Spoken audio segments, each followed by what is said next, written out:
action as soon as possible. Because if you don't, here's what happens. We call it the law of diminishing intent. We intend to when the idea strikes us. We intend to when the emotion is high.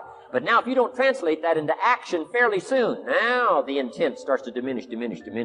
And a month from now it's cold. A year from now, can't be found. So act. Set up a discipline when the emotions are high and the idea is strong and clear and powerful. That's the time to set up the discipline. Somebody talks about good health and you're stirred. Say, right, I need to get a book on nutrition. Get the book before the idea passes and before the emotion gets cold. Go for the book. Start the library. Start the process. Fall on the floor. Do some push-ups. Action. Got to take action. Otherwise, the wisdom is wasted. Otherwise, the emotion soon passes. Unless you put it into a disciplined activity. Capture it. Disciplines is called how to capture the emotion and how to capture the wisdom and translate it into equity. Now, here's what's important about disciplines. All disciplines affect each other. In fact, here's a good philosophical phrase. Everything affects everything else. Nothing stands alone. Don't be naive in saying, well, this doesn't matter. I'm telling you, everything matters. There are some things that matter more than others, but there isn't anything that doesn't matter. We all pity the man who says, well, this is the only place I let down. Not true. Key to take home. Every letdown affects the rest of your performance. This is part of the educational process on personal development. If you don't take the walk around the block, you probably won't do the apple a day. If you don't do the apple a day, you probably won't start building your library. If you don't build your library, you probably won't keep a journal, and you won't take pictures, and you won't do this, you won't do wise things with your money, won't do wise things with your time, won't do wise things with your possibilities and relationships, and the first thing you know, 6 years of that accumulated, and we say you have messed up. So the whole key to reversing that process now is to start picking up these disciplines. Now here's the positive side. Every new discipline affects the rest of your disciplines. Every new one affects the rest. That's why action is so important. The least action, the smallest action. Because when you start accomplishing and the value starts to return from that one action, it'll inspire you to do the next one and the next one and the next one.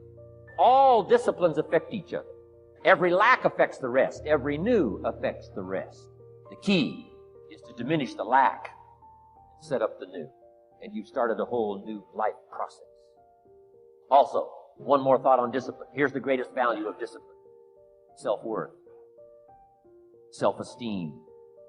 People are teaching self-esteem these days, but they don't connect it to discipline. The least lack of discipline, and it starts to erode our psyche.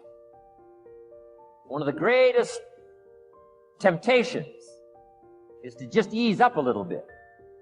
The slightest lack of doing your best starts to erode the psyche. Instead of doing your best, doing just a little less than your best. Sure enough.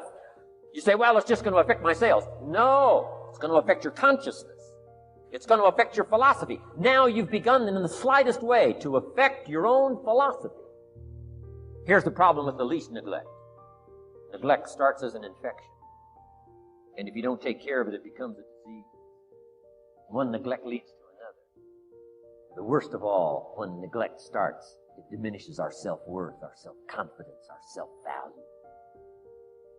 You say, well, how can I get back my self-respect? I'm telling you, you don't have to go to 29 classes. All you have to do is start the smallest discipline that now corresponds to your own philosophy, like I should, and I could, and I will. No longer will I let neglect stack up on me so that I will have the sorry scenario 6 years from now, giving some excuse instead of celebrating my progress. Let's get kids involved in the least of discipline. One more, and then one more, and then another one, and then another one, and then some more. And the first thing you know, you're starting to weave the tapestry of a disciplined life into which you can pour more wisdom and more attitude and more strong feeling, more faith and more courage. Now you've got something, a vessel in which to put it. And now the equities start to flow. And the early return, I'm telling you, if you'll start this process, the early return will have you so excited. You'll commit yourself to this strategy for the rest of your life. Your attention, for example, is mediated by unconscious forces. And you know that perfectly well. And this is another Freudian observation. You know, if you're sitting down to study, for example, your conscious intent is to study. But you know perfectly well that all sorts of distraction fantasies are going to enter the theater of your imagination non-stop and annoyingly. And there isn't really a lot you can do about that except maybe wait it out. You know, so you'll be sitting there reading and your attention will flicker away. You'll think about, I don't know, maybe you want to watch Jane the Virgin on Netflix or something like that, or maybe it's time to have a peanut butter sandwich, or you should get the dust bunnies out from underneath the bed, or it's time to go outside and have a cigarette, or maybe it's time for a cup of coffee, or it's like all these subsystems in you that would like something aren't very happy just to sit there while you read this thing that you're actually bored by, and so they pop up and try to take control of your perceptions and your actions nonstop. Maybe you think, well, this is a stupid course anyways, why do I have to read this damn paper, and what am I doing in university, and what's the point of life? It's like you can really get going if you're trying to avoid doing your homework, and then you might think, well, what is it in you that's trying to avoid? Because after all, you took the damn course and you told yourself to sit down. Why don't you listen? Well, because you're a mess. That's basically why. You haven't got control over yourself at all. And no more than I have control over this laptop. Okay, so there's the memory function of the unconscious, and there's the dissolutive function. That's an interesting one. The unconscious contains habits, once voluntary, now automatized, and dissociated elements of the personality, which may lead a parasitic existence. That's an interesting one. I would relate that more to procedural memory. You know, so what you've done is practice certain habits, whatever they might be, let's call them bad habits, and you like those things to get under control, but you can't. So maybe when you're speaking, for example, you use like and you know, and you say a lot. And you've practiced that, so you're really good at it, and you'd like to stop it, but you don't get to, because you've built that little machine right into your being, right? It's neurologically wired, and it's not under conscious control, and anything you practice becomes that. It becomes part of you, and that's another element of the unconscious, a different part. And then there's a creative part, which is that, well, you know, you're sitting around and maybe you're trying to write something, or maybe you want to produce a piece of art or a piece of music, or maybe you're just laying in bed dreaming and you have all these weird ideas, and especially in dreams, it's like, where do those things come from? And even more strange, one of the things that's really weird about dreams, and almost impossibly weird, is that you're an observer in the dream. It's like a dream is something that happens to you. Well, you're dreaming it, theoretically, so how is it that you can be an observer? It's almost like you're watching a video game or a movie, but you're producing it, at least in principle, although the psychoanalysts would say, well, no, not exactly. Your ego isn't producing it, your unconscious is producing it. It's a different thing. It's a different thing. And of course, Jung would say, well, it's deeper than that. The collective unconscious might be producing it. It's in some sense, it isn't you exactly, or it isn't the you that you think of when you think of you. And that's the ego from the Freudian perspective, the you that you identify with. That's the ego. And outside of that is the unconscious. The id, that's more the place of impulses. And you could think about those as the biological subsystems that can derail your thinking, right? And that govern things like hunger and sex and aggression and your basic instincts is another way of putting it. And it's a reasonable way of thinking about it, because these are subsystems that you share with animals. You share them certainly with mammals. You share most of them with reptiles. You share a lot of them with amphibians, and even going all the way down to crustaceans. There's commonality, for example, in the dominance hierarchy circuits. And so these are very, very old things. And the idea that you're in control of them is, well, you're not exactly in control of them. And I would say the less integrated you are, the less you're in control of them, and the more they're in control of you. And that can get really out of hand. You know, you can be like with people who have obsessive compulsive disorder, for example, which seems to be, I would say, the dissolutive elements in some sense of the unconscious, the way that it's portrayed here.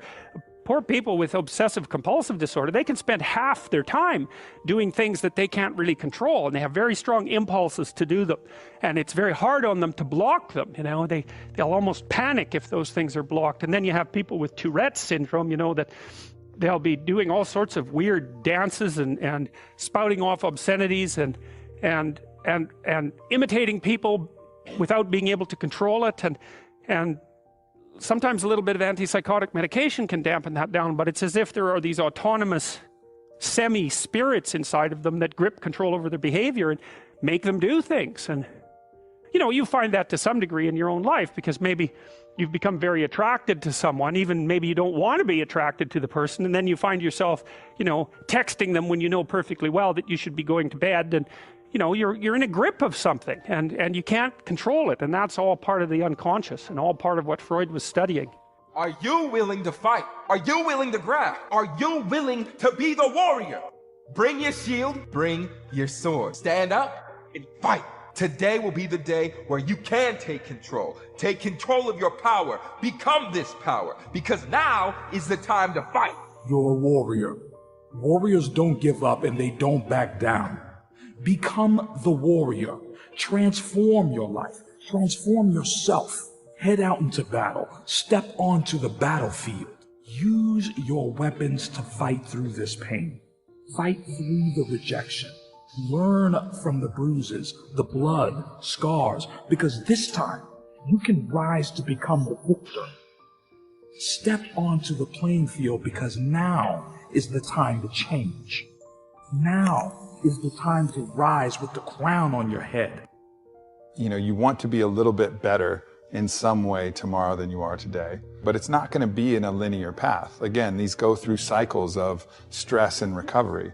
So it's just kind of being able to surf the flow of that and know, again, it really comes down to balance. So it's the practices. Like, you need to know what to do for sure.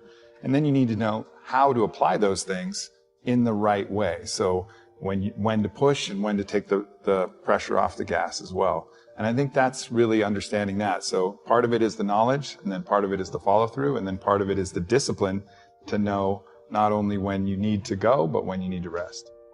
I think it's important to really trust that what you're doing is going to work.